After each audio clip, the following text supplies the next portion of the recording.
There are lots of deals happening right now. So you might be seeing a lot of things like 30% off, and you might be thinking to yourself, I'm not really sure how to quickly calculate that. And maybe you don't want to pull out your phone to do that math. So I'm going to talk to you about how you can quickly find 30% off of 40, thinking flexibly about numbers and using things that you might already know.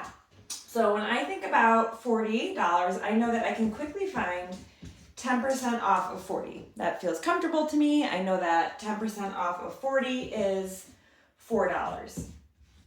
So if something was 10% off, I would save $4. We have something that's 30% off. So if I have 30, I'm going to decompose it or break it down into groups of 10 so I can think a little bit more flexibly with this number, and I can use what I know about my tens to find 30%.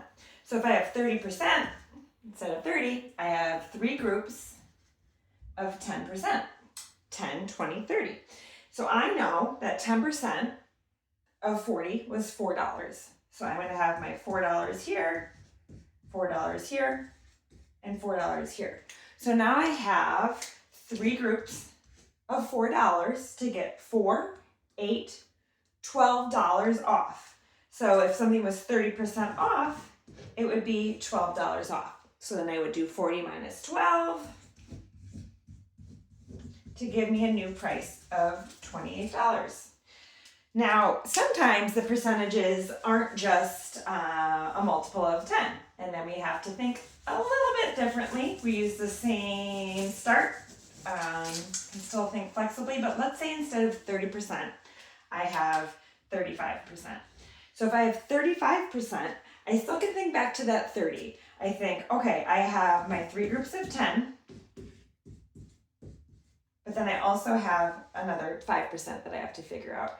I could do the same thinking where I did $4, $4, and $4 to get each of my 10%. And then now I have to think about 5%. Okay? I know that 10% was $4, and I know that half of 10 is 5.